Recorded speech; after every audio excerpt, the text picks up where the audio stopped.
अस्सलामुअलैकुम रहमतुल्लाहि व बरकातहू। उम्मीद है आप तमाम खैरियत से होंगे। आज हम मज़मून उर्दू की जमात दुवम की दर्स किताब से आगाज़ करते हैं। जैसा कि आप सब जानते हैं, पिछली जमात में हमने बादशाह और चुंटी से मुताल्लिक़ एक सबक पढ़ा था। उसकी पहली इबारत से मुताल्लिक़ हमने तफसीली तौर पर जायज़ा लिया था कि एक बादशाह रहता और वो जंग हार जाने की वजह से गार में छुप जाता और अब किसी को अपनी सूरत बताने के लायक नहीं रहता और एक चुंटी उसे नज़र आती जो हमेशा एक बड़ा सा दाना लेकर ऊपर दीवार के ऊपर चढ़ते रहती। वो बादशाह गौर से देखते रहता और बार बार गिरते रहते, बार बार कोशिश करते रहती कि वो चींटी दीवार पर चढ़ने की कोशिश करते रहती और आखिरकार वो अपने मंजिल तक पहुंच जाती। ठीक है, यहाँ तक हमने पिछली जमात में ज़िक्र किया था। आइए आगे का आज हम इस कमरे जमात में मुकम्मल करने की कोशिश करते हैं। ये देखकर बादशाह ने सोचा, मुझे भी हिम्मत नहीं हारनी चाहिए। कि देखिए, पिछली जमात में हमने पढ़ा था कि पिछली जमात में कि चूंटी क्या कर रही थी, एक बड़ा सा दाना लेकर बार बार दीवार पे से नीचे गिर रही थी, फिर से चढ़ने की कोशिश कर रही थी। उसी तरीक़े से वो कभी हौसला नहीं हारी, बल्कि उसने अपनी बराबर कोशिश करते हुए आखिरकार वो दाने को लेकर वो अपने मंजिल तक पहुंच गई चींटी। तो ये कौन देख रहे थे? बादशाह देख रहा था। ये देखकर बादशाह क्या सोचने लगा कि मुझे भी हिम्मत नहीं हारनी चाहिए, बिल्कुल इसी चींटी की तरह बार बार कोशिश करने की ज़रूरत है।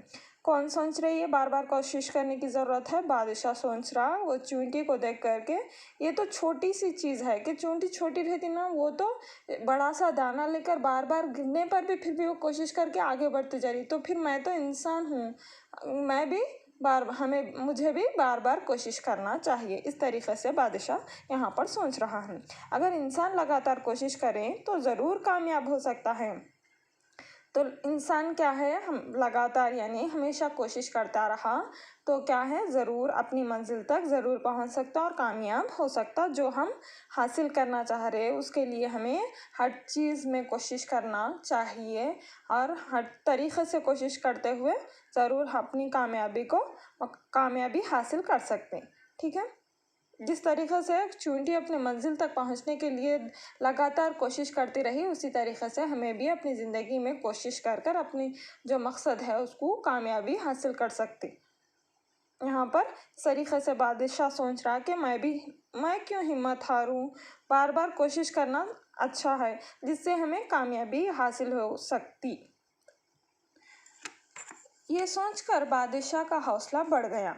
क्या सोचकर के बादशाह देख रहा उस चींटी को कि बार बार गिरकर भी फिर भी वो हौसला नहीं हार रही, तो मुझे भी इस तरीक़े से कोशिश करनी चाहिए, लगातार कोशिश करनी चाहिए। ये कौन सोचने लगे? बादशाह सोचने लगा और उसका भी हौसला बढ़ गया, बिल्कुल इसी चींटी की तरह। इस तरह इसने अपनी फ़ौज इकट्ठा की। किसने? बादशाह ने अपनी फ़ौज इकट्ठा की और दुश्मन पर हमला किया। किसने हमला किया दुश्मन पर? बादशाह अपनी फ़ौज को बुलाया और उनकी दुश्मनों पर हमला किया। इस तरह इसने अपना मुल्क दोबारा हासिल कर लिया। इस तरीक़े से बादशाह वो सोचकर अपनी हौसला अफजाई करते हुए चींटी को देखकर अपनी फ़ौज को बुलाया और दुश्मनों पर हमला किया, जिससे वो अपना मुल्क दोबारा हासिल कर लिया। इस बादशाह का नाम तैमूर था। इस बादशाह का नाम क्या था? तैमूर था। ठीक है, यहाँ पर आखिरी में बादशाह का नाम बताया जा रहा है कि उस बादशाह का नाम तैमूर था। इसी तरीक़े से हमें इस सबक से ये नसीहत मिलती है, यानी कि नसीहत मिलती है कि हमें भी हमारी ज़िंदगी में उसी चींटी की तरह लगातार कोशिश करनी चाहिए, जिससे हम अपनी मंजिल तक पहुंच सकते, अपनी मंजिल को यानी हमारे मकसद को हासिल कर सकते, हमारी ज़िंदगी में कामयाब हो सकते। चींटी तो बिल्कुल छोटी थी, दाना बहुत बड़ा था, लेकिन फिर भी वो अपनी हौसला अफजाई करते हुए उसने अपनी मंजिल तक पहुंचा, कोशिश करते हुए। इसी तरीक़े से हम भी अपनी ज़िंदगी में कोशिश करते हुए अपनी मकसद मंजिल तक पहुंचने की कोशिश करना। ठीक है, अगली जमात में हम दूसरे उन्वान के साथ आगाज़ करेंगे। आज के आपका घर का काम है, इस पैराग्राफ को एक मर्तबा यहाँ से यहाँ तक पढ़ने की कोशिश कीजिए। इस पैराग्राफ को यहाँ से यहाँ तक पढ़ने की कोशिश कीजिए। एक बादशाह जंग हार गया। मायूस होकर वह एक गार में जा छिपा। ये आपका घर का काम है कि आप यहाँ से यहाँ तक इस पैराग्राफ को पढ़ने की कोशिश करें। मुलाकात होगी अगली जमात में। जज़ाकल्लाहु खैर।